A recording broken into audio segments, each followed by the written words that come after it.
based on what I had, in my initial research, it sounds like there's a lot more sort of education involved on your side of things than I realized. It's not just mitigation, but it's and long term at that. So can you speak to that? You said you're talking about like education that lasts over several years. Did I hear that right? Yeah.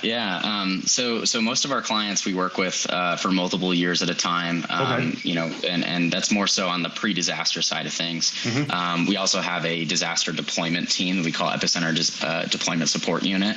Okay. And that team comes in after major disasters and we work through different things with that. And that can be, it's usually weeks and months, for example.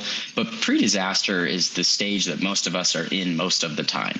And we spend most of our time, we spend 90% of our time planning for the 10%, which is understandable. And in my past life as a firefighter and an EMT and all those types of things, working for FEMA, it makes sense, right? You need to be ready for those worst case scenarios. Yep. However, when we look at the most likely scenario and talking through what our most prevalent threats are, what our most frequent natural hazards that might impact our systems could be, that tends to speak a little bit louder to leadership. And so we talk a lot about change management. We talk a lot about decision making and habit building and those types of things, mm-hmm. and how an organization lives and breathes to create or to detract from resilience at their core.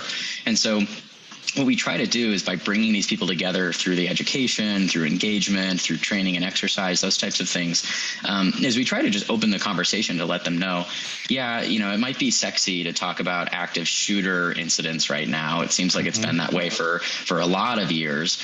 You might actually have a much bigger risk to have some sort of cybersecurity incident. And usually it just takes having the right conversation and framing it that way for big things to happen. One of our most successful exercises with the university that I mentioned earlier was actually a recovery exercise.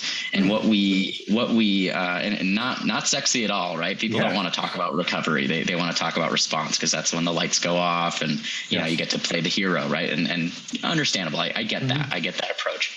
But recovery is really, really important. It'll make or break whether or not you're around for the next 10 years or around for the next disaster, right?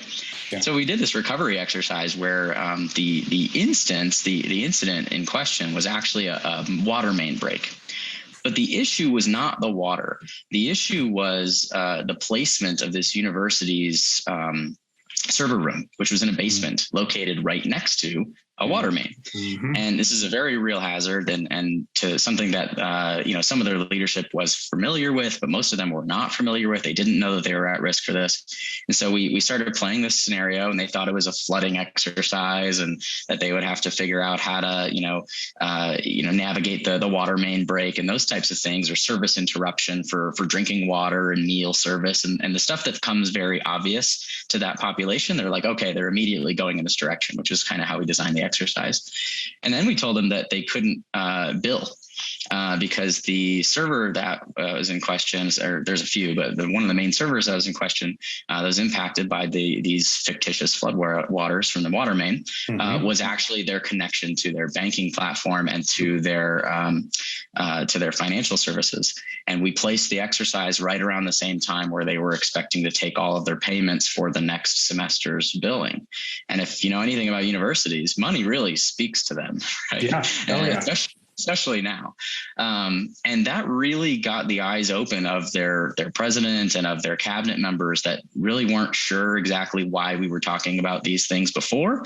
And now they were like, oh, wow, now I really understand why we should spend, however many tens of thousands of dollars to move these services elsewhere or put them in the cloud and those types of things. And why, there's a cause and effect relationship here that they need to be talking about.